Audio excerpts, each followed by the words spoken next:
take shit.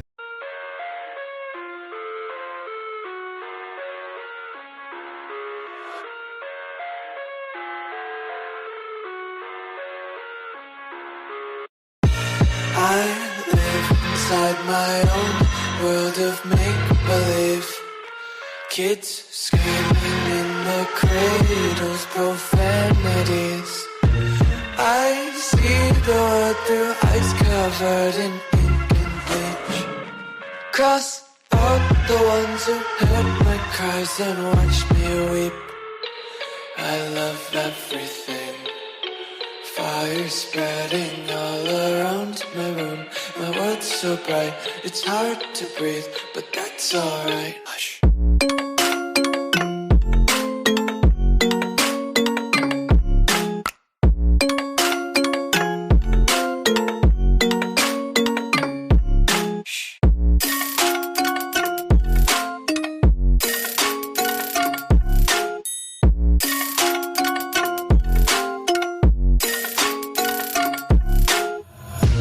Take my eyes open to force reality.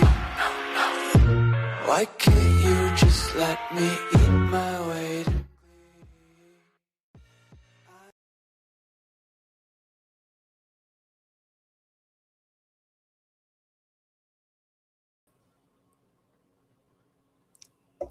Well, hello there, everybody. Welcome in. Welcome to the channel. This is Titanium Built, and I'm Tanya. And this behind me on my other side is Nancy. We don't have her lit up, though. I sat her by the light so I can light her up. We'll see. And if you're asking yourself, is that Nancy I see back there? Yeah, it is. That's Nancy. But you can't see her if you're on the vertical. So I'm sorry about that. She's, yeah, this way, actually. For once, I got it right. I'm always the opposite. I should mirror my image. Maybe that would help. I don't know. Maybe it wouldn't. But welcome in, everybody. If this is your first time here and you stumbled into our live and you're like, where am I? This is Titanium Built. My name is Tanya. Nice to meet you. And of course, that's Nancy Grace back there. She's just a little sleepy, so she's not going to talk much. But welcome in, everyone. Welcome in. I decided to come back to do another live. I saw that our girl Nancy put a podcast out, and I haven't been listening. I've been listening to her, but some of the stuff, is sometimes I'm like, is that right, Nancy? So we'll see if she gets it right tonight. We'll see if she gets it right, but we'll say hi to some people in the chat and then we'll get started. But we are going to talk about, the case of the murders of Spencer and Monique Tepe. I was going to say Tempe, and then I don't know what I was going there. I was going all over the place. But I was going to say something completely different than what I did. But their murders out of Columbus, Ohio. The officers, Lee, did come out and do like a statement, little interview yesterday. It wasn't very long, but they did say, they're following leads. They're looking at video surveillance, a lot of video surveillance, because there is a crap ton in the area. If you don't know, if you haven't been on the channel, I've been there a couple times myself. I live about an hour and 15 minutes, hour and a half away from there. So I try to go up and take some like video and get some stuff like that for you guys, which I just realized that I did like a whole drive around the scene, just around the area, I guess. And I can play that for you guys sometime. One of our lives. We'll just put it on mute or something. And because I don't think I'm talking during it, and I can talk over it. So, hey, Catherine, how you doing? Hey, Neil, number 2. Hey, Crystal, how you doing? Is it pear? Is it B5? Is it beaver? Is that how you say it? I don't know how to say it. Or is it just B549ER? I bet you that's something, though. I don't know. People get their license plates, those things, like the different, letters, and it says something. I can never figure out what they say. I'm one of those people. I'm like dyslexic or something. I see everything backwards. Perfect timing. Oh, I thought it was a bad thing. I was like, oh, you're like, perfect timing. I was just on the phone with my mom for 45 minutes. I thought it was going to be, you're like, no. Good timing. I was just actually waiting on Vincent to call me back. So I actually called him. Hey, Kitsy Cats. Hey, Marcella. Hey, Tim. Welcome in. Hey, Laura, how you doing today? There's Ladybug snoozing. He's snoozing. Well, Ladybug sleeping during the day. That sounds like me. I did. And I'm like, why? I'm kind of like, why did the title really? Okay. So I'm glad someone brought that up. So Law and Crime, pretty sure it was Law and Crime. Yeah, it was Jesse Weber. Or the other guy. So what I did was I was like, you're not going to get me with this, because in the beginning, I'm like, that is not their house. Right away, I knew that was not their house. And I think I know where that house is. And, so I slid the thing all the way through, and I was like, there is no new body cam, like from their actual home, on there. I was like, you guys are going to get some people. You see Nancy now? Hey, Against All Logic, how you doing? She's hiding back there. I put her back in the corner. No one puts Nancy in the corner except for me. My dog's laying like this, just staring at her. That's really cute. Hey, Veronica. Well, I'm glad you did. This is a case that's it's something else. It's going to be something else when they catch the person as well. It's like on this channel, that's like part of the battle, right? Is after they catch the killer, it's like, okay, now that they got him, now we get to dig in to see who they are, and all that stuff, and we can go up and actually go for trial. You finally caught a live when it was actually live. Well, Tim, I'm glad you're here. Tim or TM. Don't let me have a YouTube channel anymore. I can't even pronounce people's names right. I'm the worst. Hey, Cack Attack. I remember there was somebody though that said I said like a lot, and they were playing a drinking game to me saying that. I was like, oh gosh, y'all are going to be in the hospital.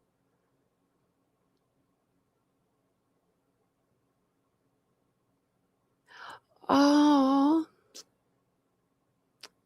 that's sweet. My mom passed away too. The way that she would say the letters and numbers. Oh, yeah, she's just hanging in the bushes.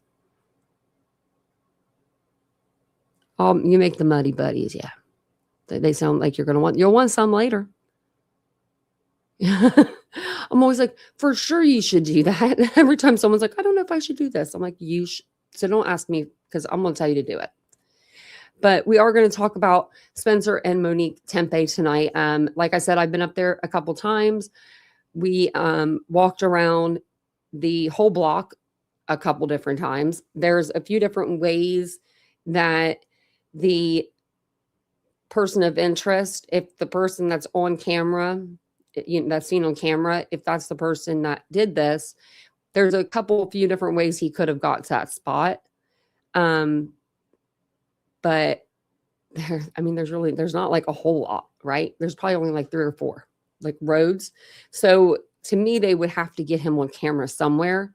They did. It looked like they took one of the Ring cameras from like one of the apartments back there, because it was gone, unless the person, whoever moved out, they just took the Ring camera and they didn't take the base with them. So that was still there. So that was kind of weird, because I've never seen that. Usually you'll take the base and the camera with you. So I think maybe the cops have that. And then there's cameras just all along that road, just all up and down it. In their back alley, in the front, because it is so I've heard it's like a high crime area, and I wouldn't doubt it from what I've seen being down there. I don't know if it's like rampant crazy with crime. I don't see that, because I was down there a couple different times and I didn't see anybody. I saw like one girl one time on her front porch, and that was like it. And I was like, should I go talk to her? And then I was like, better not. She was like outside smoking. I was just reading the chat. Look at that. So thank you guys again for being here. If you guys don't mind, will you just take a second, hit the like button, all the buttons, subscribe to the channel, all the things. Nancy said so. And so did Ladybug. I'm never going to let her live that down. So Nancy Grace puts what she does, and I've known this for a little while, but she's actually caught up, so I think she's like doing it again. But she will put a episode on YouTube, and then she has a new channel she's on. I think it's called Fox One, which I'm going to look into getting that because I just got rid of Fox Nation because she was off of it. So I'm going to look into getting this for us. So I think it's under Fox One, but she does it under her podcast, and she always puts out an episode early on her podcast. So like today, she put on her regular channel at YouTube, like the Queen's infant found deceased, that one. She had 1.2K people in her chat for that. I was like, or no, it was a different one. I think it was the Frantic husband one. Yeah. The Linda Brown, I think that's the one she did today. So she has this one on there for her to play tomorrow. So it's like kind of like you're getting a little sneak peek from Nancy back there. But I'm going to put up some like overlays that way, like a pictures of the couple. And then that way you guys have something to look at as well. And I haven't watched this yet. And I normally do. I normally will listen to these while I'm getting ready for the live. So this is going to be blind reaction. I hope she doesn't do this. I hope she does this case good because I'll be over here screaming at her. But I hope we don't have to do that. So let's read what she has to say. And let's see who's going to be on the show with her. That'll make it. We'll see. When Dr. Spencer Tepe doesn't show up for work at Athens Dental Depot in I already hate you, Nancy. It's not in Columbus, but it's okay. He's from Columbus. Coworkers are shocked. They call their boss, the owner of Athens Dental, Dr. Mark Valrose. Sorry. We're going to write down every time she's wrong in this episode too. Valrose is on vacation in Florida, but Spencer was not showing up. Not showing up was unusual. That coworkers felt they needed to let Valrose know. Valrose tries to contact Spencer, and failing at that, Tempe's wife, Monique, is even more predictable than her husband. Unable to reach either, Valrose calls 911 in Columbus, Ohio at 9:03 a.m., requesting a wellness check. Okay. So joining Nancy, Derek Smith, I don't know who that is, Joni Johnson. Usually I know people like on her show, but I know Susan Hendricks and Dave Mack. Okay.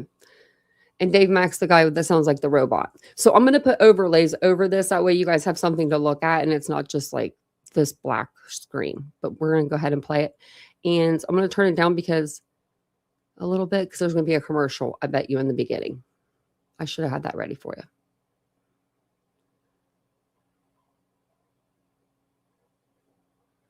No, it's too low, I think. This is an iHeart podcast. Be tied. Paying extra. Looking for wisdom and guidance? Crime Stories with Nancy Grace. The mystery deepens with an eerie door-banging riddle. Is it connected to the murders of a young dentist and his wife in their own home? Their taught children asleep upstairs. It is not believed at this hour to be a murder-suicide. No weapon was found on the scene. No forced entry. Who would murder a husband and wife in their own home around Christmas, leaving their children, their tots, upstairs to come down the next morning and find mommy and daddy dead? I'm Nancy Grace. This is Crime Stories. I want to thank you for being with us. An Ohio couple known for loving life, making memories, and constantly laughing with their family and friends. A home once filled with joy becomes the scene of an early morning tragedy.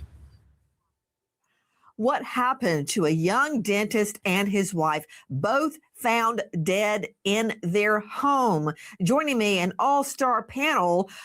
But what is really baffling on top of that, another layer, is this eerie door-banging riddle that occurred before the murders at a neighbor's house. Now, you've got to stick with these 911 calls because everybody and their brother was calling 911 about the dentist not showing up to work and the wife not picking up the phone. Police go to the scene, but see nothing.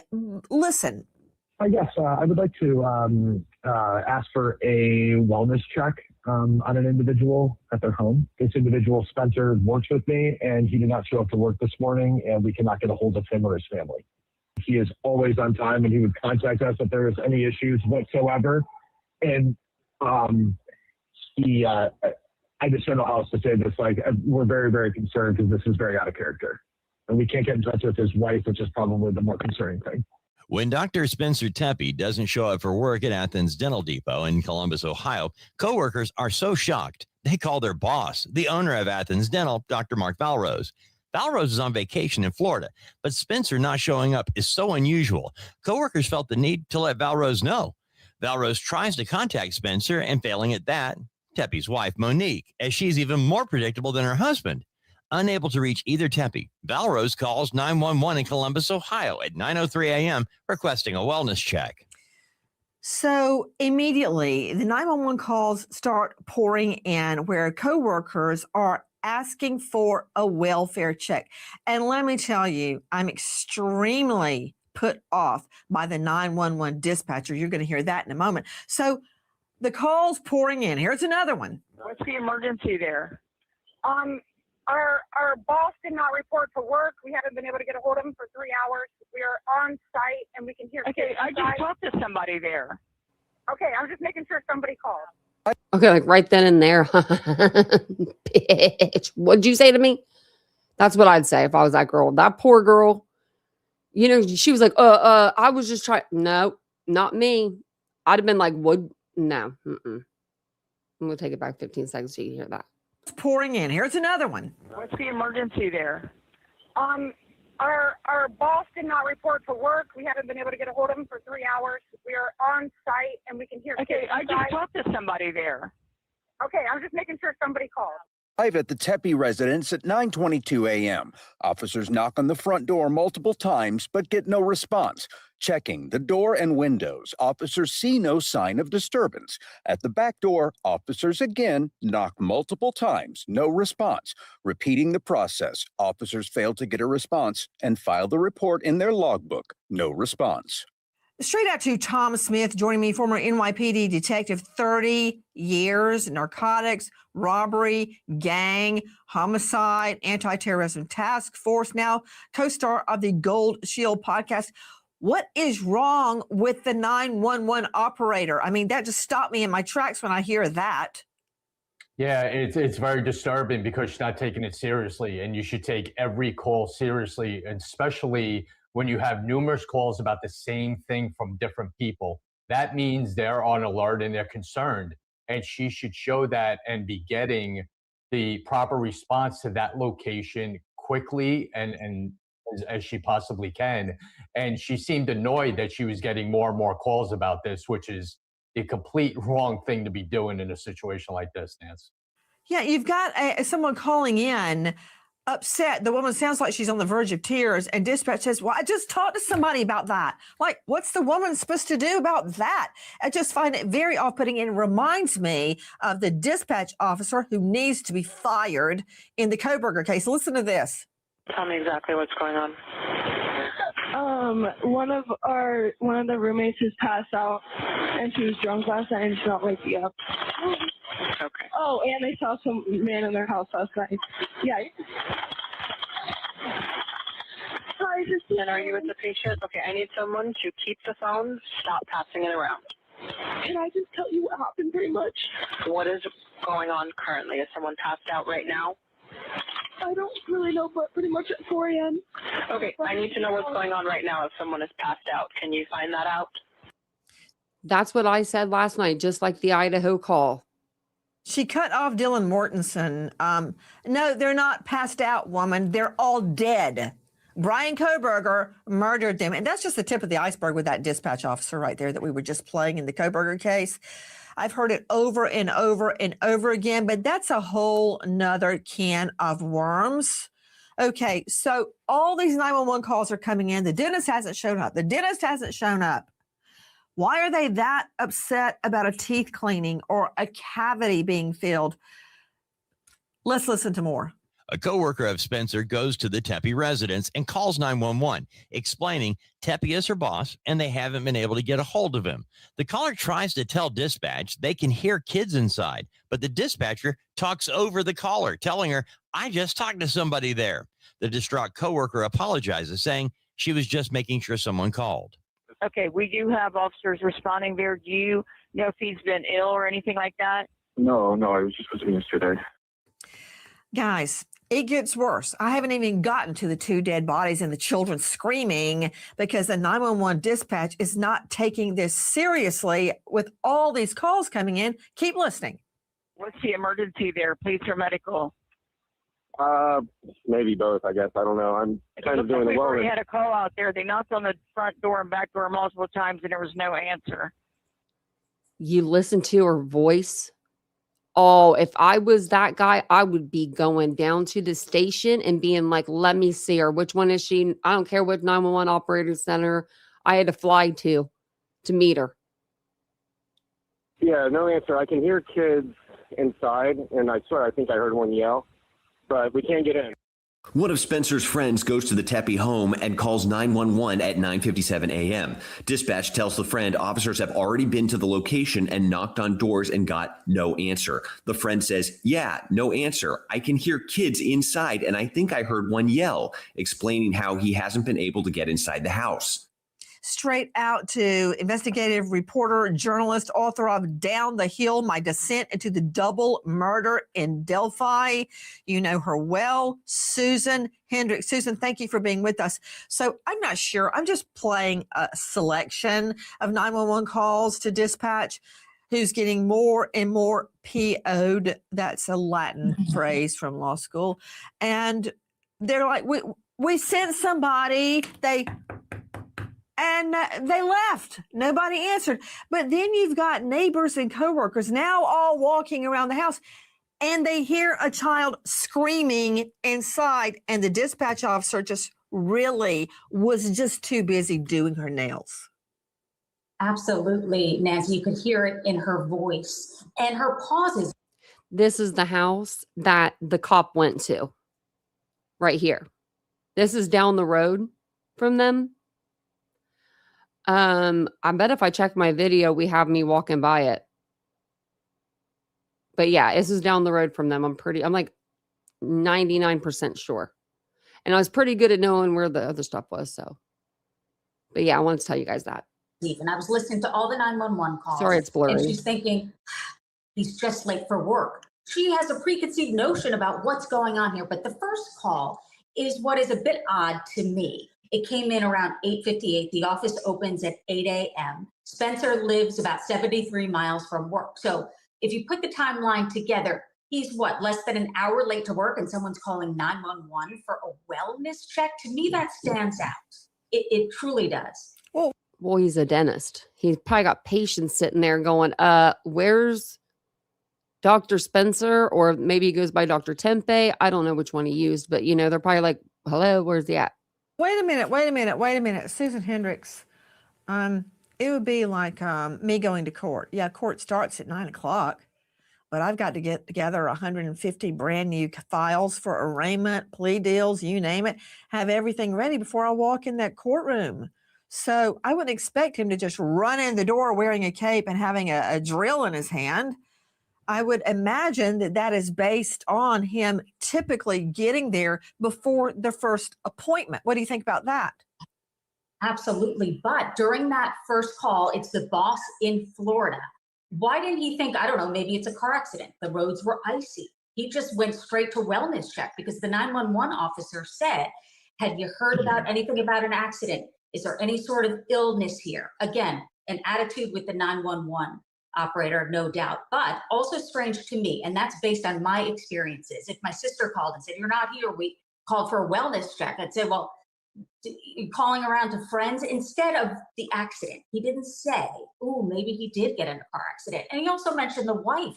He found it, quote unquote, even more strange that she wasn't answering. Something seems off to me, maybe not, but obviously it's something they're looking into. I see what you're saying, but I'm wondering if he tried the male victim, the dentist on the phone, no answer. He's, let's just say, an hour late if he gets there early and has coffee and gets ready for the first appointment. And I'm guessing the mom would typically have been at home with the children in this scenario. Yeah, I see what you're saying. And It cannot be discounted. It can't. Right now, my mind is stuck on the neighbors and the coworkers walking they finally go to the home. Now remember, dispatch, while she's doing her nails, has just stated, we sent somebody out there. They knocked on the door. Nothing happened.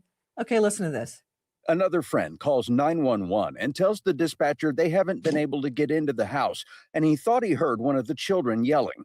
Other friends arrive at the Tepe home, as well as co-workers who are walking around the house, some in the front, some in the back.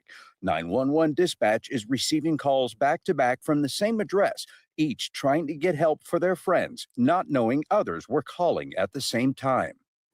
So when the calls are made, you hear dispatch, again, I guess still doing her nails, state, we sent somebody, they knocked, there was no answer, there's nothing to see. And then another call comes in. Listen. What's changed since the last person I talked to? There's a body. There's a body. There's a body inside? Yeah. Okay, hold on 1 second. Let me get you on the line with the medic, okay? Stay on the line. He appears dead. So now the dispatch operator that was too busy doing her nails says, hello, what's changed since the last time somebody called? That is so discourteous. And the guy says, there's a body. Let's hear that one more time, please. What's changed since the last person I talked to? There's a body. There's a body. My question is, how are they getting the same damn 911 operator every freaking time? Like, usually these are big call centers. Is she seeing the number come up and being like, I'll take it? I don't know, but this is weird because usually they're big call centers, I thought. There's a body inside? Yeah. I'll look into Okay, that. hold on 1 second. Let me get you on the line with the medic, okay? Stay on the line. He appears dead. There's a body inside. Wow. Talk about egg on her face. Let's hear the rest of that 911. There's a body. Our friend wasn't answering his phone. We just did a wellness check. We just came here, and he appears dead. Okay. There's blood. He's laying next to his bed, off of his bed, and there's blood. I think get closer to see more than that.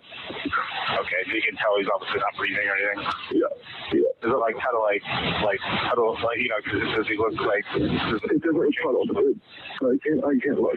Okay, all right, I understand. Yeah, dispatch just quietly goes away.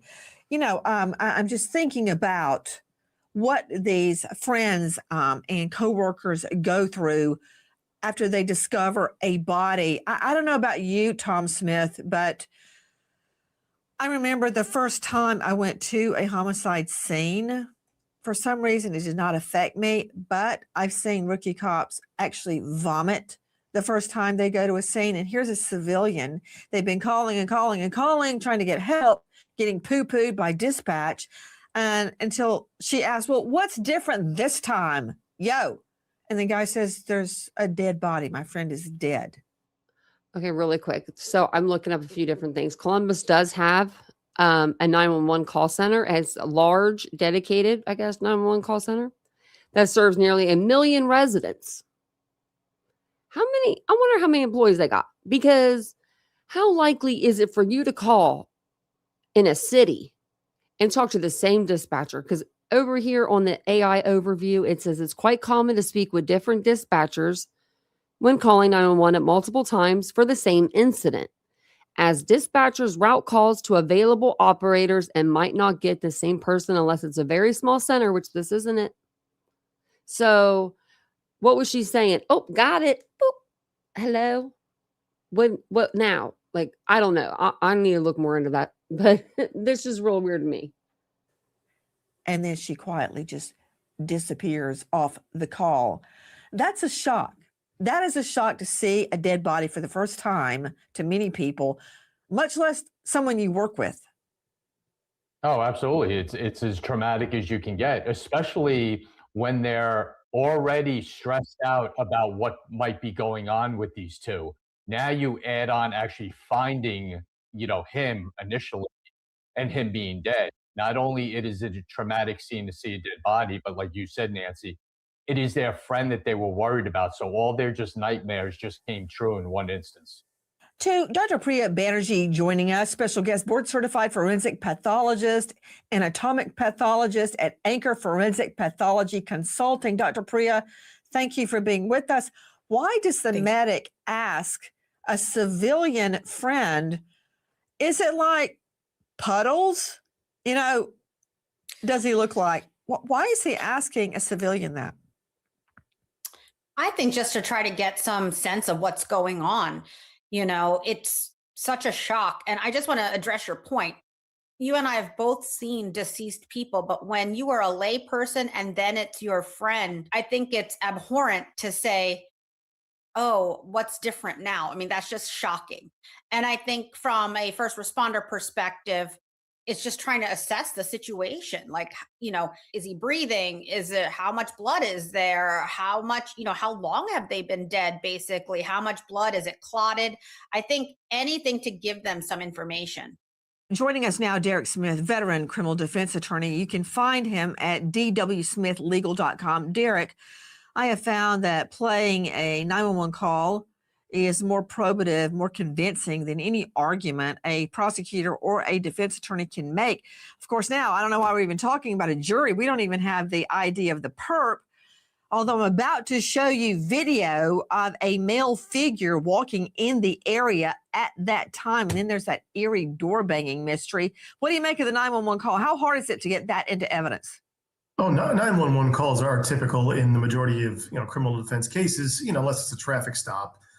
Generally, there's this emergency situation, a victim's calling out for help or a bystander or witness, and it's very important to the defense of a client, especially a client that has not done anything. You can get a lot of value out of a 911 call. Those are people in the moment. An emergency is either ongoing or has just happened.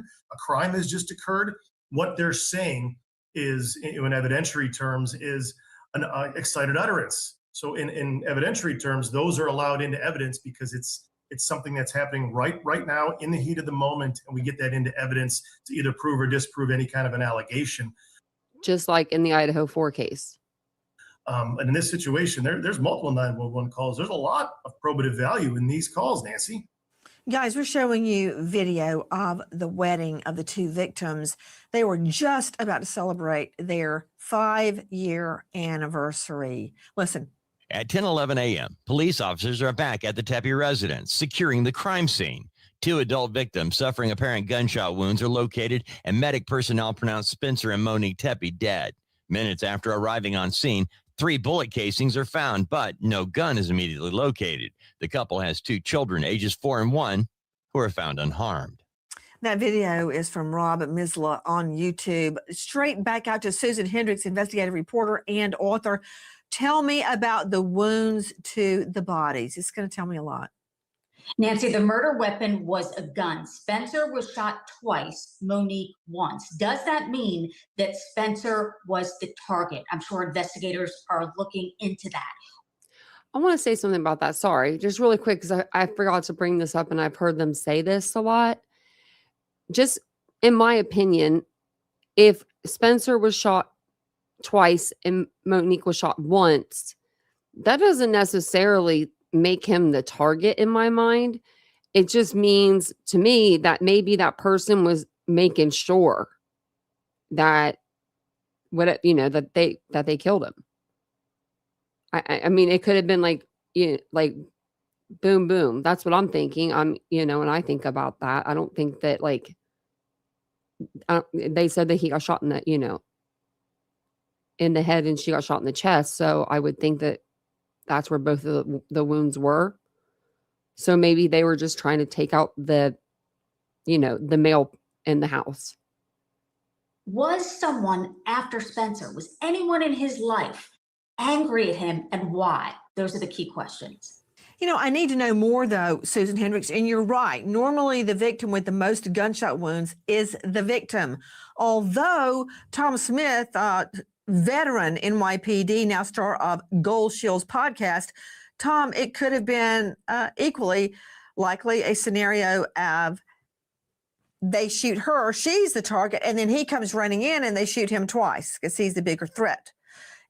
I need to know where the bodies are, and I need to know, is it point blank? Is it at a distance? But the casings were found on the scene. I believe 3 casings. What does that tell you, Tom? No weapon. And that's why they're saying it's not a murder-suicide, because how can you shoot the spouse and shoot yourself and the weapon, walk out the front door? So it's not murder-suicide. What do you make of the casings? Yeah, the casings are interesting because I don't think, it's been speculated a couple of times that it's a professional hit. A professional is going to take the casings with him. The fact that they're left there is just someone who did what they wanted to do. And I do believe this was a targeted hit and then just got out of there when they could. Sorry, one other thing is in their yard right there in front of us, it's like one of those Simply Safe signs. Like this house is guarded or whatever by Simply Safe. So I wonder if the Simply Safe just didn't work or if it was like a fake sign, because you could buy fake signs. I just don't see people doing that. I don't see them doing that. But I mean, I don't know. Simply Safe, though, it could be disconnected if your Wi-Fi was disconnected. And weren't concerned about the casings, but the casings are so vitally important in this because of the DNA evidence you can take from it. Now, when you say DNA evidence, explain to everyone how we can get DNA off of a casing. Well, because in order to load a 9mm, you need to push down on that round to put it into a magazine. So unless you're a real, pro looking at this, wearing latex gloves, and you just do it by hand, you could leave a fingerprint, a very viable fingerprint on those casings while you're loading the weapon. Joining me right now is a military vet sharpshooter, Koa Lorimar. Koa, thanks for being with us. Very quickly, I want to follow up on what Tom Smith just said. Explain to me show me how DNA can be left on a casing when loading a gun, preferably a 9, but any gun. Well, Nancy, this right here is a 9mm round. The top part is the bullet and the back part is the casing. Now, you can get DNA off this casing by fingerprints and sweat and whatever else they have on their hands when loading the weapon.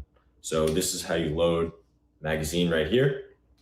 And also, there are certain marks that are left on the casing after the round is fired. Now, this is a pistol that this round can be fired from. The bullet goes out the front and the casing is ejected out of the side. Now, the firing pin leaves a mark on the back of the casing, which is unique to the weapon. Then the extractor leaves scratches on the casing, which is also unique to the weapon. And the ejector leaves dents on the casing. Now, all these marks can be traced straight back to the weapon it's fired from.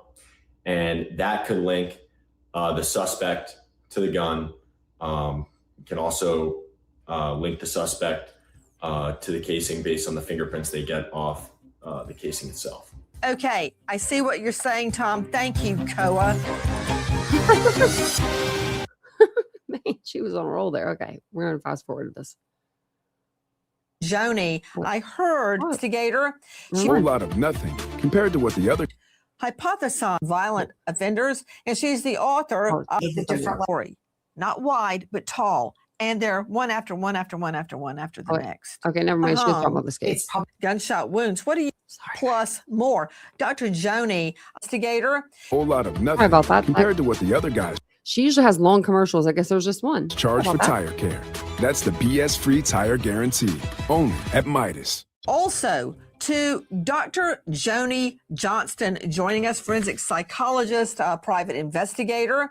She performs threat and risk assessments on violent offenders, and she's the author of Serial Killers 101 Questions True Crime Fans Ask, plus more. Dr. Joni, I heard Susan Hendricks, and she may be right, hypothesize that the male, the dentist, was the target because he had more gunshot gunshot wounds. What do you make of that?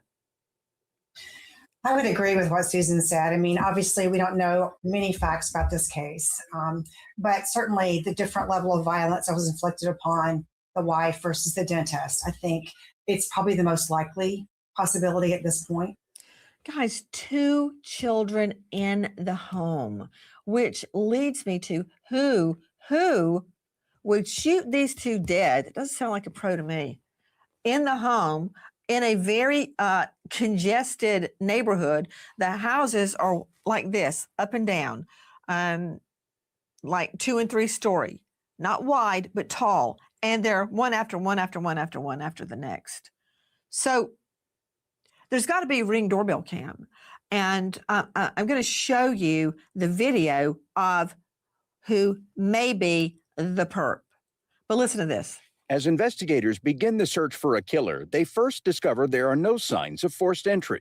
No weapon is recovered. Building a timeline of activity, they believe the murders happened between 2 a.m. and 5 a.m. With this information, law enforcement releases surveillance footage taken during the hours in question, showing a person wearing light-colored pants and a dark hoodie pulled over their head. Spencer and Monique Tepe are just days away from celebrating their 5th wedding anniversary when violence erupts inside the Columbus, Ohio home. Their children just feet away in the other room. I mentioned earlier an eerie door banging incident, a real riddle. Is that the killer banging on a neighbor's door before the murders? But first, I want to show you the video that we have obtained. This could be the killer. Susan Hendricks, describe, what are we seeing here? Why is this significant? I have to say, Nancy, that what appears to be a back alley of sorts, and this is at, of course, an odd time, 2 to 5 a.m. So is that the killer? And I thought back to Delphi when I heard people asking, do you know that gate? Do you know that walk? It appears he knows the area because you see him kind of ducking or maybe knowing there's a camera in the vicinity. Is that the guy? If it is, it looks like he knows where he's going. Guys, you just heard Susan Hendricks bring up the Delphi double murders of Libby and Abby. Kidnapped off a trestle bridge in a little known area. You'd have to be a local to know it. It's a big walking area for locals, densely forested. And he, the killer, Richard Allen, is caught on cam by one of the 2 little girls walking toward them. And you actually hear him on video saying, down the hill, down the hill. His gait was identifiable. He was identifiable to me. But there's also another case, the Missy Beavers murder case, which is still unsolved. She was at the Midlothian church. Look at her killer. I fully believe it's her killer.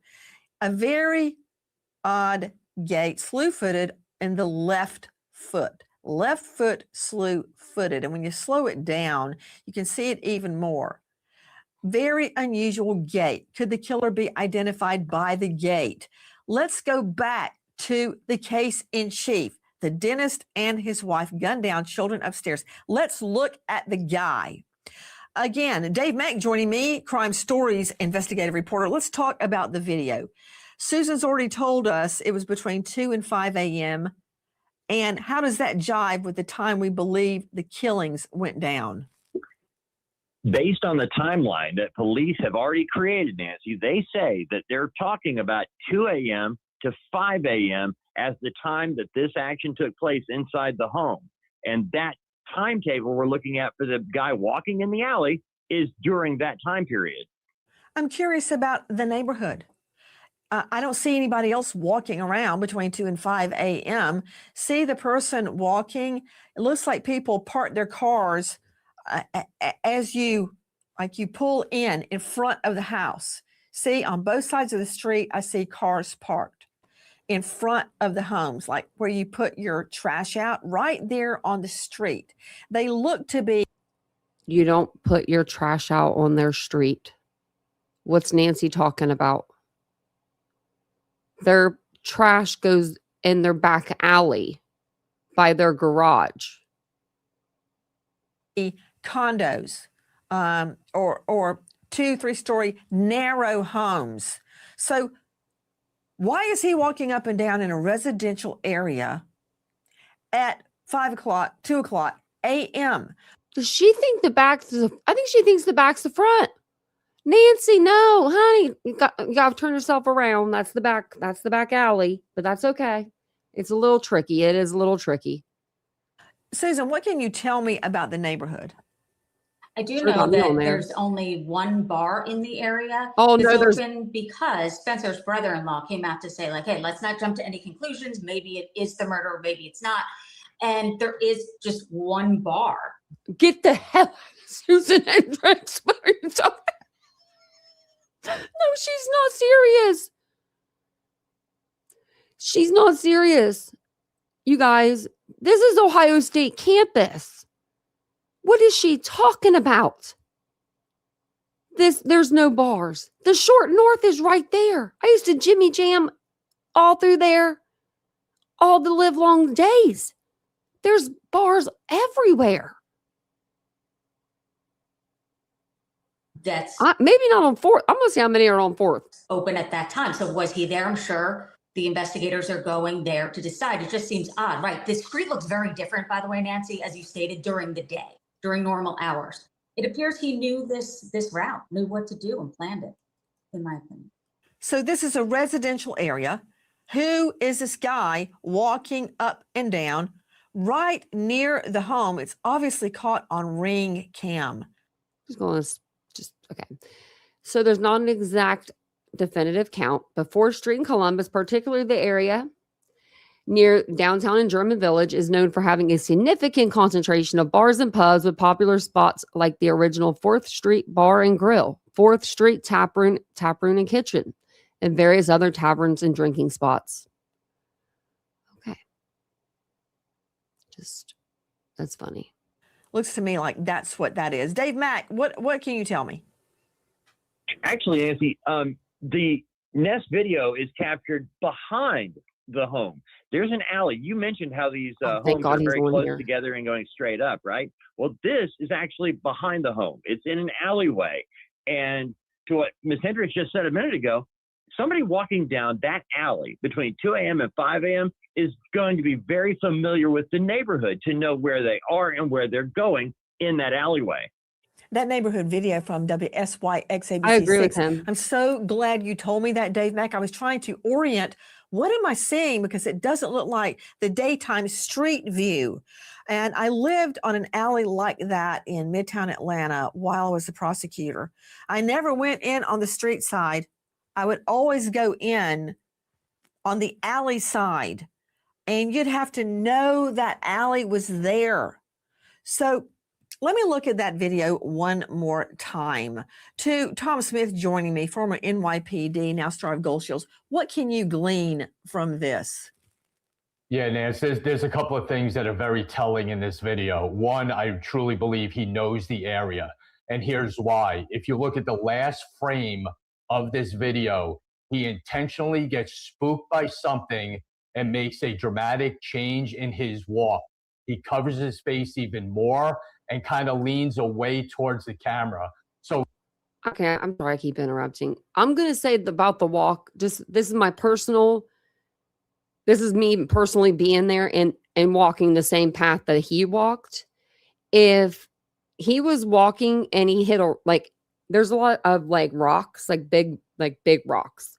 Like I hit one with my boot when I was walking and my ankle kind of gave out a little bit. It kind of went to the side like his did.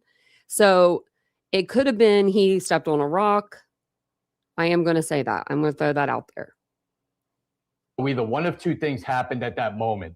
Either he realizes there's a camera in that area. And I think he did put his head down on purpose. Familiar with that area, or there's someone walking near him that spooks him, and he covers himself up a little more. So what investigators need to do is timestamp that video and put it out to the public to see if anyone else was in that area during that time and noticed this. Right. Derek Smith joining me, veteran trial lawyer, defense attorney. Derek, it does look like he's trying to hide his face, much like Richard Allen did with the hoodie on. But you, on cross-exam with this, would have a field day. Why, according to you, does it prove nothing? Because all we have is a video of a person walking in a public area. You know, he like the the prosecutor said earlier, the investigator, he may know where things are because he's looking down, or he's just maybe coming from that local bar. He's just maybe got a little bit of a headache, a little bit of a buzz. Maybe he's tired. We're all jumping to conclusions here on this one video, and we could be just grasping at straws, because I understand you have to have every little piece of evidence to move the investigation forward. But now we have this person who could be minding their own business. Now they're going to be harassed by media and law enforcement over something like this. Well, not so fast there, pal. Okay. Okay. This is Ohio. This is Columbus. This is Ohio State campus. All right. Whoever this Joe was, he knows he's been on the news. He's been all over the news. There's only 3 news stations and there's only 2 worth a damn to watch. And they've been covering this left and right. He would have, as an Ohioan, if he is an Ohioan, he would have came down to the police station by now and been like, hey, that was me walking. I was drunk. I was walking back from one of the 15,000 bars that were downtown. You know, didn't want to pay for an Uber, but that was me. And I didn't kill anyone. You want my DNA? Easy peasy. But no one's come forward even. All right, come on. He actually wins cases like that, guys. Police find the couple shot on the 2nd floor of the home. The children are physically unharmed, but Spencer and Monique Tepe suffer multiple gunshot wounds. Both are pronounced dead, turning into a double homicide investigation. Tonight, new evidence of an eerie door banging riddle near the scene of the murder. How can that help me prove who committed the murder? First of all, let's hear that 911 call. What's the emergency? Somebody's knocking on my door. I think they're trying to get in. They're banging on my door. Okay, someone's banging and knocking. Do you know who this is? We talked about this last night. No. I'm scared. Do you have a description of them? No, I can't see any face downstairs. Have you told them, have you asked them what they want or if they need something?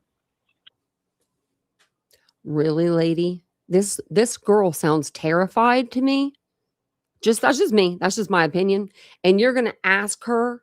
She's saying that someone has been banging on her door for hours, trying to break in. And you're asking her, did you ask them if they needed anything? Yeah, you're right. It's probably the damn Amazon guy. And he's just banging on my door because I told him I really needed this package tonight.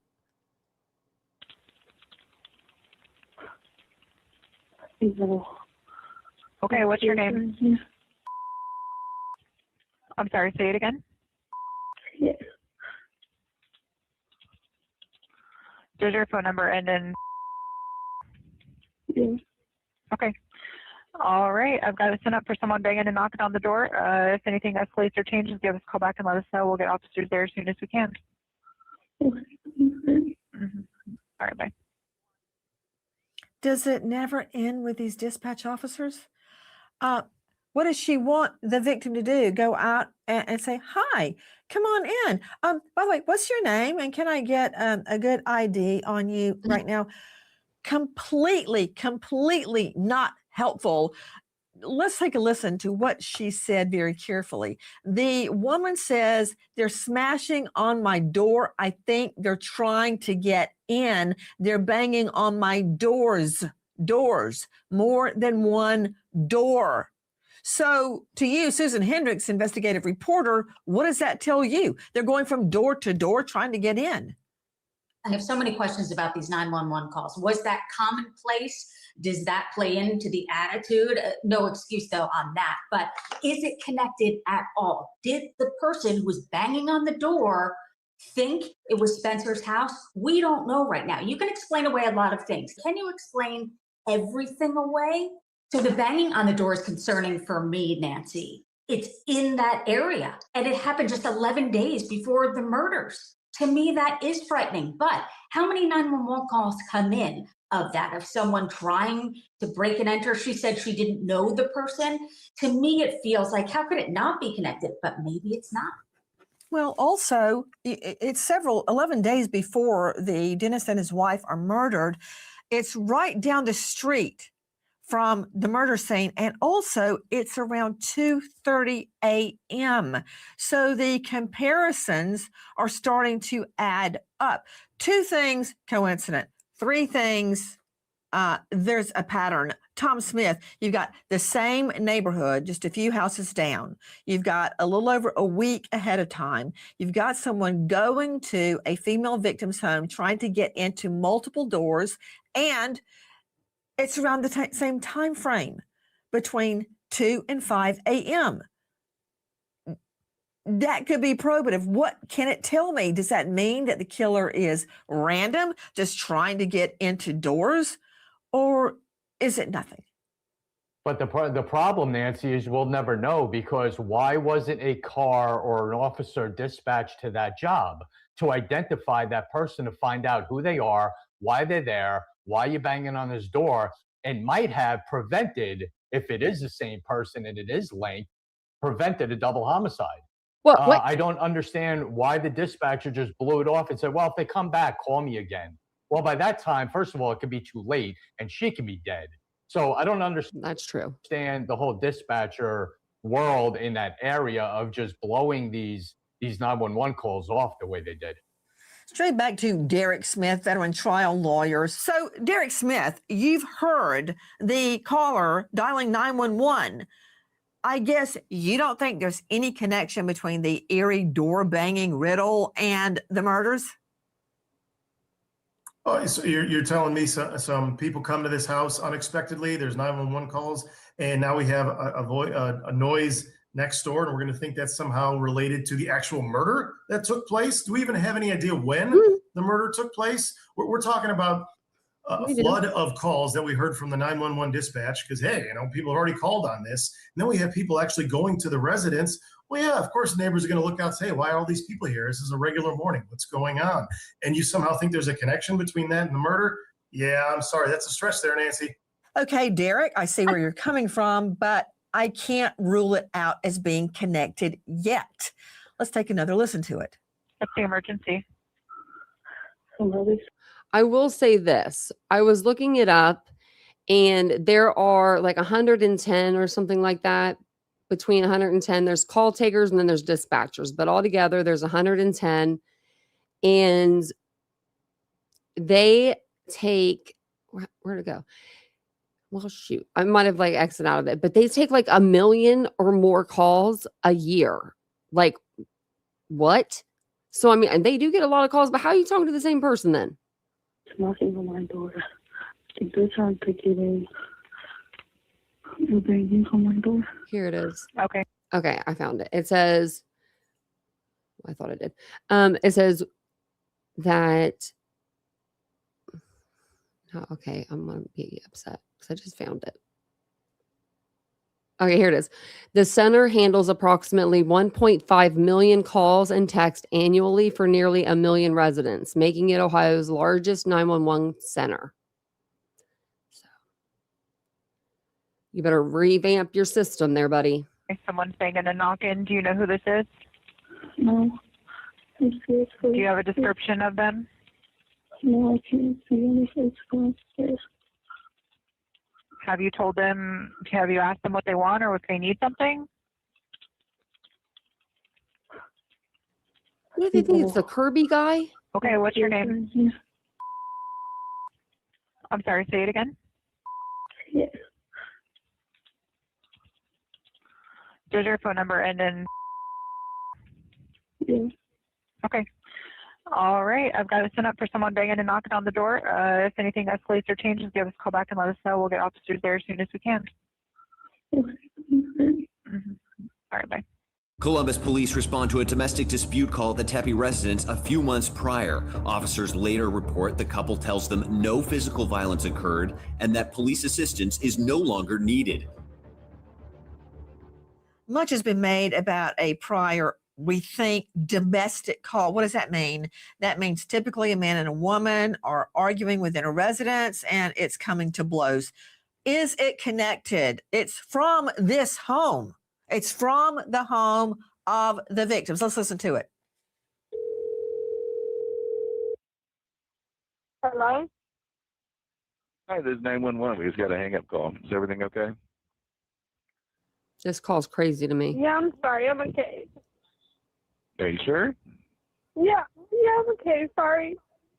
Okay, well, it sounds like you're crying. Do you need police, paramedics, or anything?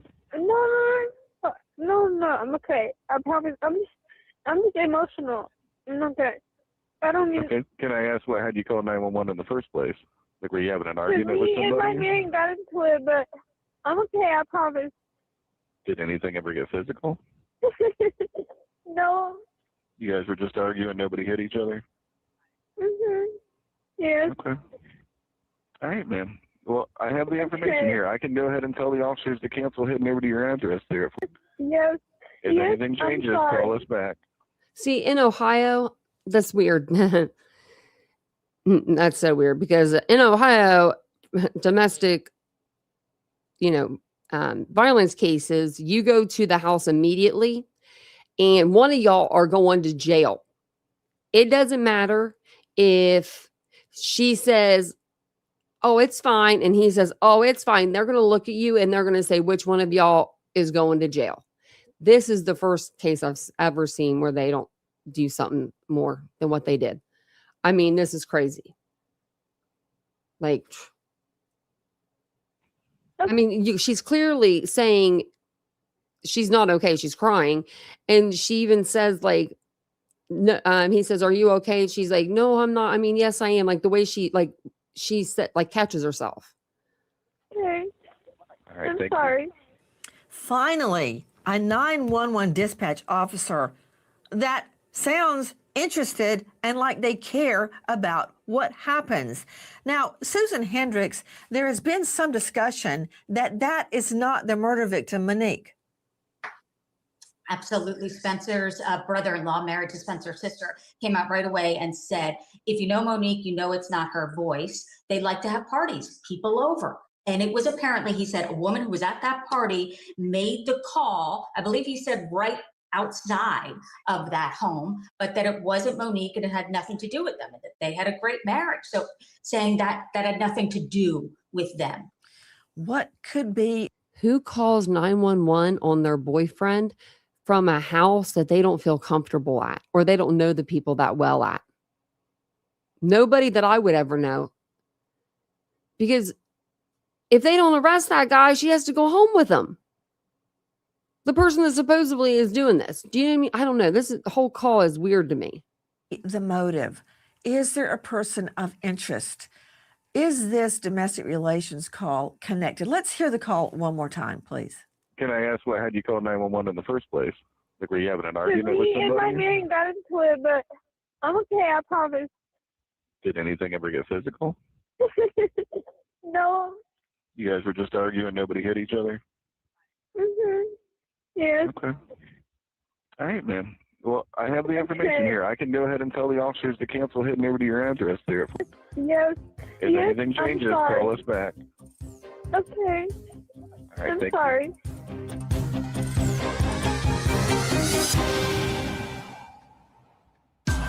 Crime Stories with Nancy Grace. And we have a ear witness insisting that is not the murder victim, Monique, calling about a domestic relations 911 call. Okay, to you, trial lawyer Derek Smith joining us. What of it? In the heat of battle, your squad relies on you. Don't let them down. Unlock elite gaming tech at Lenovo.com. Dominate every match with next-level speed, seamless streaming, and performance that won't quit. Push your gameplay beyond performance with Intel Core Ultra processors for the next era. Arguments happen. Maybe a phone that there was a call. With Intel Wi-Fi 6.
6E and maximize game performance with an enhanced How come there's no police reports about it? Investigate that? search. Power up at Lenovo.com. Oh, I just said all that. I just said all that and I was muted. So no, we didn't lose sound. I was just muted and just talking to myself. Oh man, that was a lot. Okay. So basically what I said, right, was yes. Okay. So Dawn kind of is with me there. Okay. So Mary Beth was asking about how they could see, in the second floor. You can't. What I speculate, this is what I just speculate. So as what I was saying too, I was like, this is what I speculate happened is he's a dentist. He's an hour and 15 minutes from work, from his house. That's like if he doesn't hit traffic and all the things. Like that's if he is able to get there without traffic, and good luck. So I would say he got to work anywhere from like 7:30 to 7:45 in the morning most mornings if he had his first patient or if he had to be there by 8. That way he can get settled. But what I was saying was the way that their house is set up, they have a full finished basement. And I think that he may have been sleeping in that back bedroom. There's a good sized bedroom. It's the back bedroom. And there's 2 windows into that bedroom. And you would be able to see somebody laying off of the bed. Sorry, guys. You'd be able to see someone laying off of the bed if there was someone there. And with him having 2 small children, I thought maybe he was sleeping down there because he'd have to wake up at probably 4 a.m. I don't know. I know that I would be waking up super extra early, but that's just me. And I'm sure he probably did too. So. Oh yeah, we got to stop Nancy when she's wrong though. Even though we love her. She's cardboard. I have my cardboard cutout even behind me. Don't worry, Nancy. We love you. So you're telling me that there was a call for domestic violence prior to this murder and nobody showed up to investigate that? I mean, the couples get in arguments. I mean, no marriage is perfect. And if it is, then good for them. But yeah, sometimes arguments happen. Maybe a phone call or 2 to the police out of fear, out of necessity. But why has there been no follow-up? Sir, I don't know who the hell is talking right now, but in 10 years that I have been with Vincent, I have never thought about calling the cops over. I mean, who has argument? I mean, I know people that have arguments like that, but sorry I asked, but you know what I mean? We don't. And I don't understand how other people do either, but like calling the cops on each other, just beat the shit out of each other. Don't go to jail over it though. You know what I mean? Just take it to the backyard. How come there's no police reports about this? If they actually came to the house and investigated this call, get those little sticks. Well, we're going to have testimony from the alleged perpetrator and the alleged victim about what happened and why police were called. Is that even here? Or again, is it just a phone call because maybe there was some confusion? Maybe something was going on. Maybe the victim was setting somebody up. We don't know. We're still in the very early parts of this, Nancy. Just because there's domestic violence, we're going to point at it to murder-suicide or possibly point the finger at one of these 2 victims? So you just speculated, but it's not okay for our Nancy to speculate? He just speculated, though. Again, come on. What are we going reports about this? Let's listen to this back real quick. I mean, the couples get in arguments. I mean, no marriage is perfect. And if it is, then good for them. But yeah, sometimes arguments happen. Maybe a phone call or 2 to the police out of fear, out of necessity. But why has there been no follow-up? How come there's no police reports about this? If they actually came to the house and investigated this call, well, we're going to have testimony from the alleged perpetrator and the alleged victim about what happened and why police were called. Is that even here? Or again, is it just a phone call because maybe there was some confusion? Maybe something was going on. Maybe the victim was setting somebody up. We don't know. We're still in the very early parts of this, Nancy. Just because there's domestic violence, we're going to point at it to murder-suicide or possibly point the finger at one of these 2 victims? Again, come on. What are we doing here? Well, you know what? I would really blast you on everything you just said, except for the overarching fact that this was not a murder-suicide. So whether there had or had not been domestic violence in the past, it's irrelevant as to the murder because neither one of them did it. See? Well, the brother-in-law says the call came from outside on the back porch or something. So maybe there was, maybe there wasn't But it's irrelevant here because neither one of them, either the aggressor or the victim in that prior, is the killer. So it's mute. They're not alive. Right. They're both gone. What? What do you mean? Out to Dr. Priya Banerjee, maybe there wasn't, but it's irrelevant here because neither one of them, either the aggressor or the victim in that prior, is the killer. So it's mute. They're not alive. Right. He said they're not alive. So he's automatically saying that that was them, but she just told him it's not. Oh my goodness.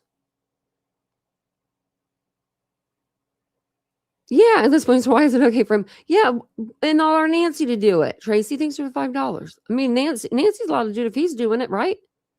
Shoot. Right. Thank you so much for that.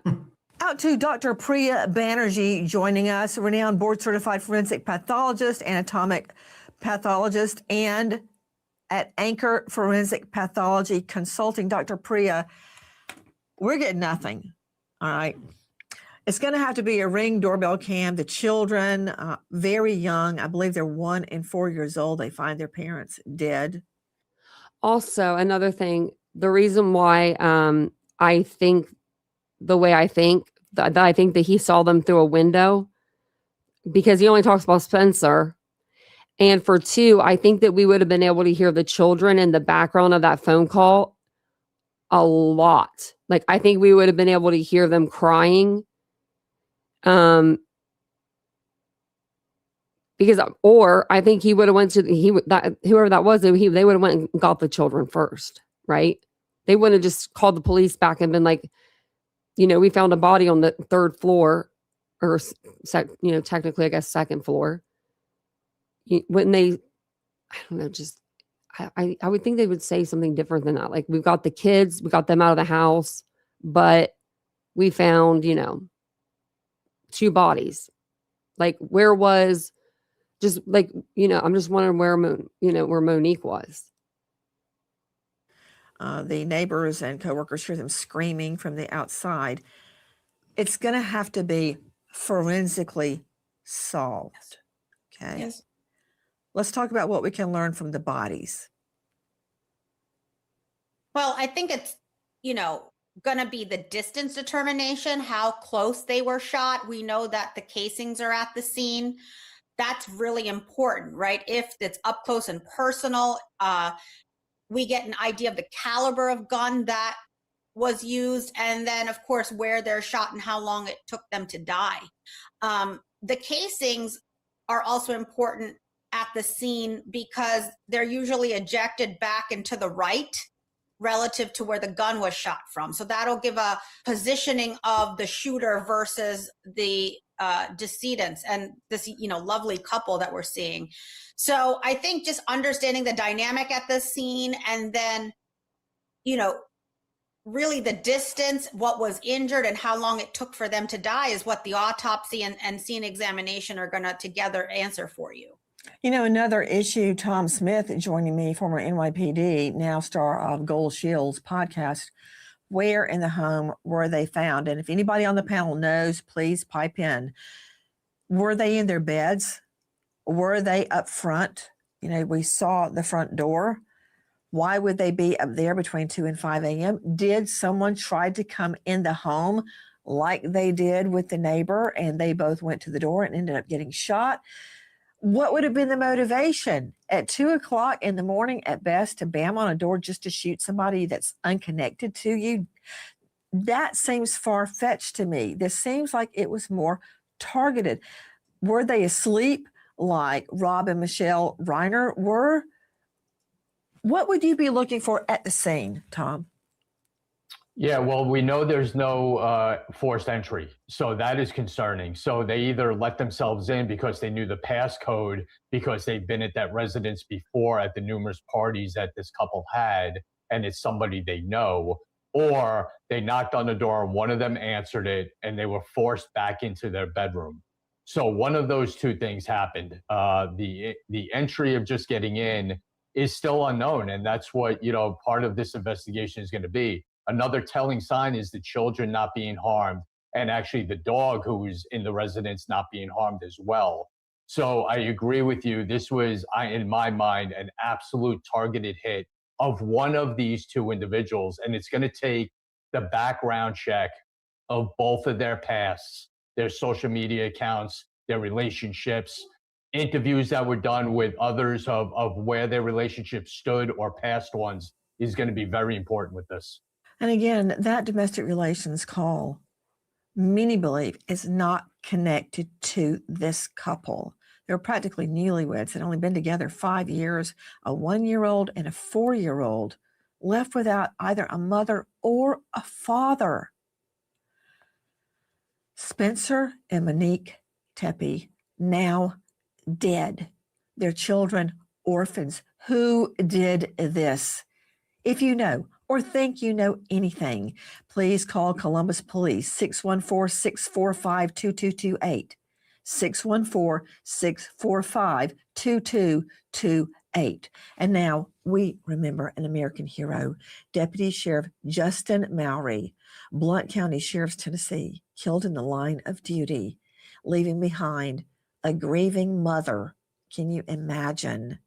And his brothers. American hero, Deputy Sheriff Justin Mowry. Nancy Grace signing off. Goodbye, friend. Okay, so I'm on WSYX News because that's the only news station that's ABC or whatever it was. And maybe you guys can send it to my, I'm trying to find the thing to take this down. Maybe you guys can send it to my email again. I'll look through my email, see, maybe I just missed the email because I looked earlier today at my email. So maybe I just missed it, but I'll look again because it's saying the only thing on there that's from July 9th, which is right now. And it says, found in their home, 911 call revealed a chilling scene. There's a body. He's laying next to his bed, off of his bed, and there's blood. The Tempe's 4-year-old daughter and 1-year-old son were found in the home unharmed. I don't know. It says they acknowledged the mishap when their initial welfare check, and that's it. You know, other than the surveillance about, you know, the person with the hoodie. Investigators found no signs of forced entry, no weapons, and no indication of a ransacked home. Loved ones shared memories of the last Christmas together.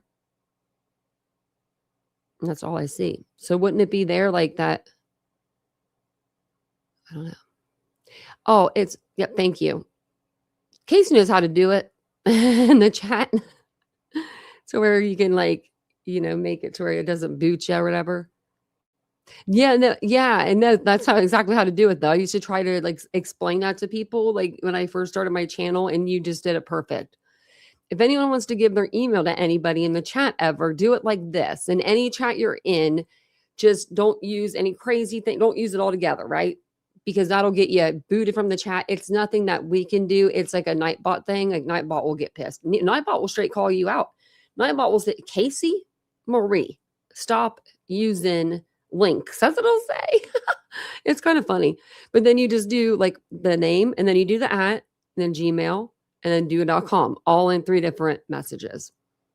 Now don't spam a chat with it or anything. I'm just kidding. Because there's just other things, so but yeah, that's my email.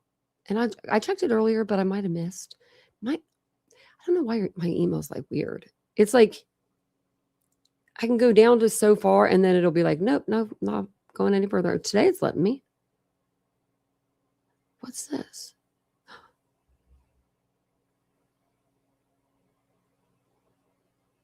Hold on.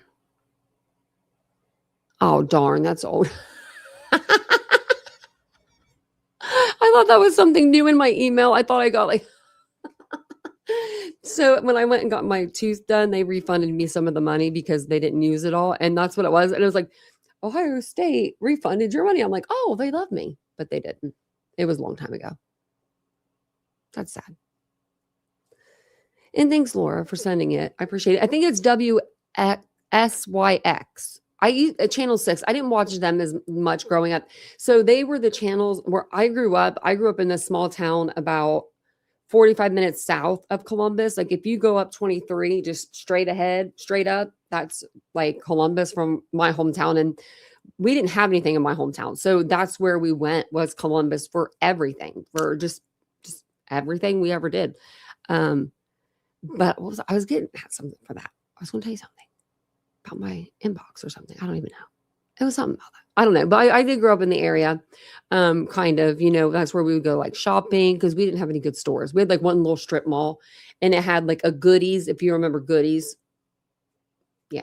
An Elder Beerman, a Penny's, and a Sears. That's what we had. So no.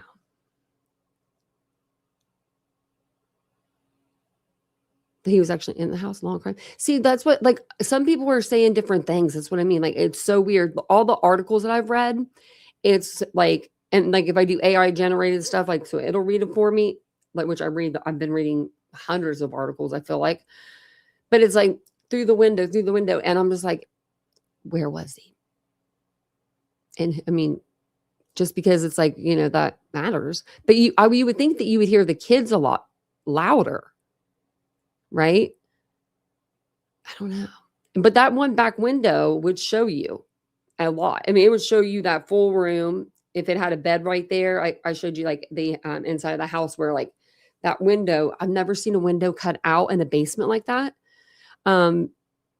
Very clever. I mean, it was very clever. How do you get it to read it for you? Read what for me? Get back in the bushes, doodle bug. Who told you to come out here and play? I just hope he wasn't. I mean, I hope he was, and then I hope he wasn't. Like, in a way, I hope he was in the house so he could take the kids and be like, whoop, out a side door. That'd be nice. Okay, I'll look again. Yeah, YouTube would have deleted it. Yeah, it's either YouTube or Nightbot, but Nightbot will get you too. Nightbot used to get Cheryl all the time because she would accidentally put a period in between her words. I love Doodlebug. Oh, it's ABC 10. I love ABC 10. Well, I looked up ABC 6. WBNS 10 TV. That's what they used to say. But it's not the same people. Oh, that's what I was going at. Oh, that's what I was talking about. The news. So I would get these news, like, so where I lived, we would get Columbus news stations. Like, that's just what we got. And so I grew up watching 10 TV news. Like, that was the news my mom and dad watched. That was just for the weather, for the news, for everything. I mean, it was always on. But they have new people that, are there now, of course. But I do like them. So I'm just gonna look at that. And then we'll just, I'll just at least have it up and I can read it here. And they actually put out this video. I was going to actually play for you guys. Maybe I'll play it tomorrow night. It's just like all about the murders, and they go through like the timeline and everything. I do want to go up to Columbus either tomorrow or Sunday. I will be up there. So it's on channel 6. Okay, I'll try them both because I tried 6 and it just said that they it just said for tonight that they were found, that the kids were found in the home unharmed, but it doesn't say by who. So I don't know. It's so crazy. I would like to know. And because I can understand either way, like him saying, like when he says, when they say, can you go like closer to look or something? And he's like, no, I can't go any closer. Like, it's either like maybe he can't physically, like he's mentally can't go any closer because he cannot stand to see what he's seeing, right? Or he can't physically get any closer because he's like, outside is what I'm thinking. Yeah, what's your question? There, Reba.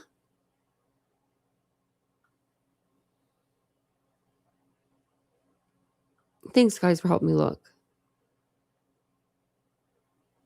But Nightbot hates me anyway. And they did just put out an article like an hour ago, so. Oh, this is the one about them going inside.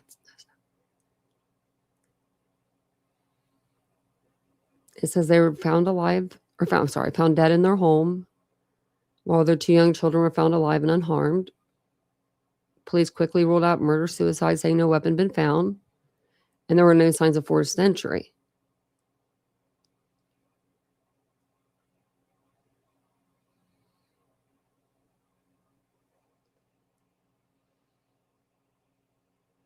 Went to the wrong house, went to the wrong location.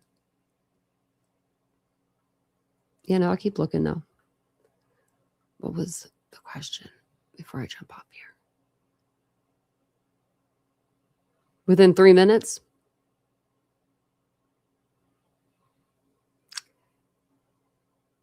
Three minutes, you can be in Upper Arlington, I bet. Let me just see. I'm actually going to, I wonder.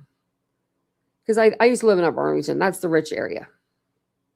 And I'm not rich. I just got so lucky with the zip code. Let me tell you. Vincent and I actually, we lived there together. So,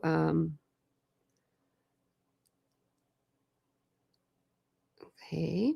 Oh, it looks like it's really close. Okay. So then if we're going, I think I could do it better on my computer.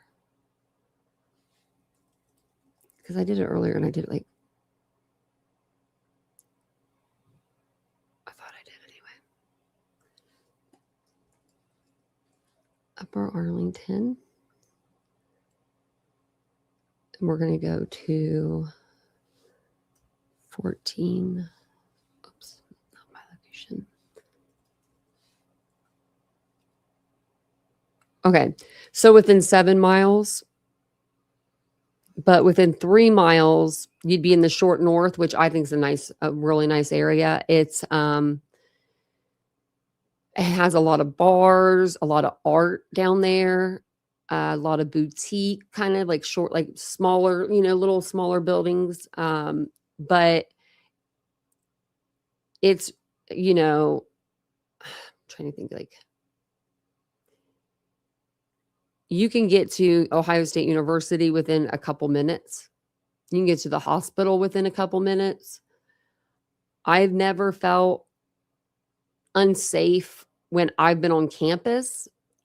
I've never really been down to that area.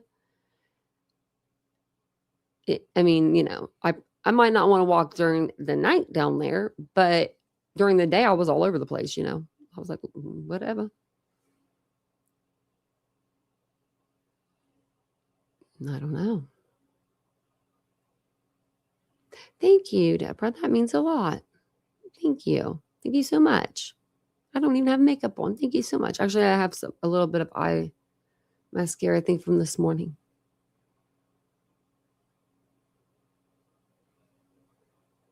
Yeah, it's deleted. Or what are you talking about like Google Maps? Google Maps, you can't see it on there. Like even the apartments, because they're so new. I'm like, oh, well, good thing I walked down there. So either, that's what I was going to tell you guys before I jumped off here. Either tomorrow, which is Saturday, or Sunday, I'm going to get Vincent to take me up there and have him help me. I want to see if we can record approximately how tall that man is. Now, I don't know how we're going to do it because Vincent's my height. So like us two are, we're not, I'm 5'9", I guess we could compare me to like the thing. But what if I wore heels? Maybe we could do that. I could like wear heels and then not wear heels. See how much taller I feel or, appear.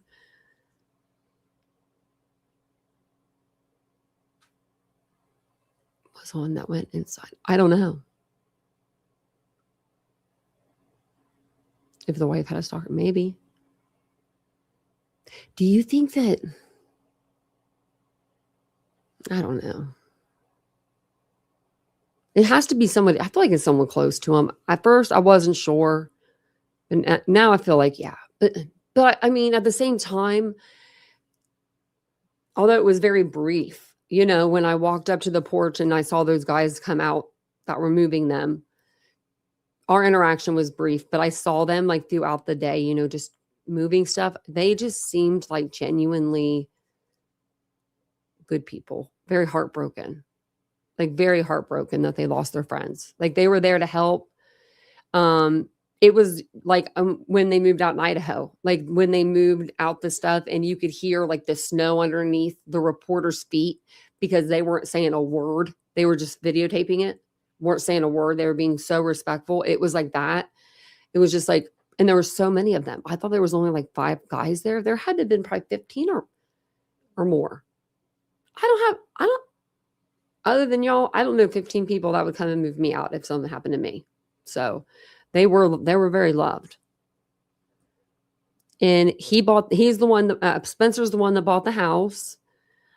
And he bought it in 2019, and then they haven't updated Google, so their house isn't located on there. So it looks like they don't even, it looks like there's no house there.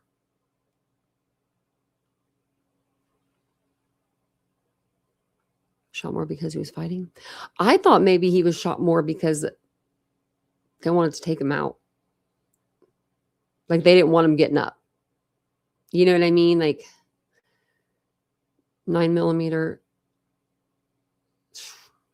That's a hefty gun. Well, I'm glad I came on tonight. Well, I'm glad you guys do.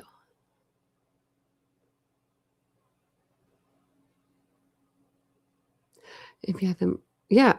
I can record them. I don't know, like we can record and see. Yeah. That could be cool. We could do that. And because we could always look on like the other side of whatever he's walking at. I'll try to walk a little bit closer to where the trash cans are and that house with the camera this time. Oh, thanks, Dawn. No, it's okay. I just have it on my phone anyways. But thank you. I use Google Earth sometimes, but sometimes it gives me a headache when it zooms in. I don't know what that is. I don't know what that means. Like the people have like fear of like things zooming in. But I don't like that. I am. This time I'm bringing Vincent with me. I mean, he'd probably run. Just kidding. He would never do that. He would take up for me.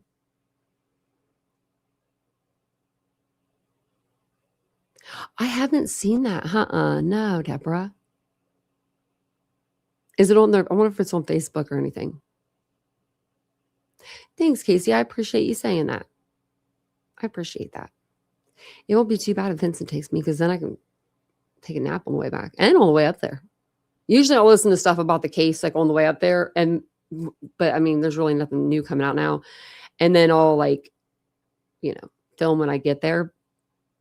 But I can't sleep that good. If you want, you can send it to my email. I'm going to jump off of here for tonight, but I'll be back on tomorrow afternoon. Either way, like I'll let you know if I'm going up tomorrow. I'll let you know in the morning, like, hey, I'm going up. But if not, I'll be on in the afternoon sometime. Where's my email? I'll put my email in the chat. I need to get a .com for this, like a titanium. But I can't get. Someone already has www.titaniumbuilt.com. It's some woodworking titanium place. So I don't know. I should have them drive accurate. Then I'd pass out right away. Then I'd fall asleep too much. That's the problem. But my dog's making me fall asleep right now. This dog's snoring makes me fall asleep too. There's just certain noises that get. Do you think it's because I'm getting older? Because I already told my hairdresser today, once I hit like 60, maybe 50 even, 50, I'm passing out in the chair. Like I'm just going to, 2.5 hours is too much for me. I got to take a nap in between. I was in there for 2.5 hours today. I won't forget to check it. I have it up here. So thank you guys so much for being here tonight. I do appreciate it so much. I'm going to take Nancy down. I'm going to take Nancy home, put her back in her home, which is the closet. And I'll be back on tomorrow. We'll either cover this case or we'll cover Idaho, or we'll do like a mixture of both. Now, actually, we might do Idaho because the Gonzalez's have dropped that massive document. I have it right here. It is 126 pages. And this is complaint for damages. And I don't know who tried to, oh my God. Somebody tried to, the case number, bless their soul. Somebody tried to like black it out. I have one eye and I can read that clean as day. Clear as day. Oh my goodness. That's funny. That's funny. PKC, I did that. Before. When I go to early appointments, I fell asleep once in the dentist chair. Don't tempt me. I'll sleep wherever I can sleep, you know? I feel like I'm getting older. That's fine though. That's fine. That is perfectly fine with me. Hey Mia, wake up. You're not putting me to sleep. And then the other one was taking the blanket off this chair earlier, so I gave her another blanket. She's got the ball. These dogs run the show. They really do. They really do. And the cat, he's living his best life out there somewhere, so he's probably on the bed. But thank you guys again for being here. I do appreciate you guys so much. Thanks to the mods. Thank you guys for being here and just being the best, and subscribers and everybody, just everybody that was here and everybody that was watching. Thank you so much for taking the time to spend a couple hours out of your night, you know, with me. That means a lot to me. So if you guys haven't subscribed to my second channel, I do have one where we're a little spicier on there. We talk about whatever we want. We do whatever we want over there. And it's Unfiltered with Tanya, Tanya. So if you're into that kind of stuff, make sure you're subscribed over there as well. Thank you guys so much and have a wonderful evening. And don't forget to hit the like button on your way out. Subscribe. Bye, guys. I live inside my own world of make-believe. Kids screaming in their cradles, profanities. Some days I feel skinnier than all the other days. Sometimes I can't tell if my body belongs to me. I love everything. Fire spreading all around my room. My world's so bright, it's hard to breathe, but that's alright. Hush.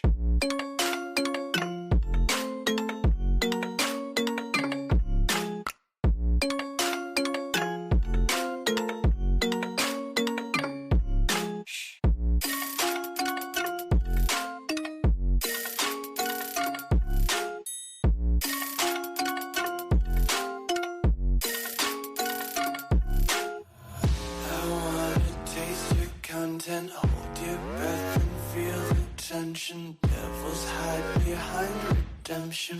Honesty is a one-way gate to hell. I want to taste consumption. Be faster to waste oxygen. Hear the children sing aloud. It's music till the wick burns out.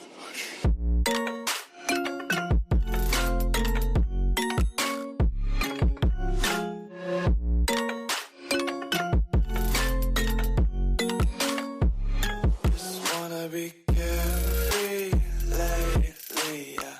Just picking up daisies. Got 1 too many quarters in my pockets. Counting like the 4-leaf clovers in my locket. Untied laces, yeah. Just tripping on daydreams. Got dirty little lullabies playing on repeat. Might as well just ride around the nursery and count sheep.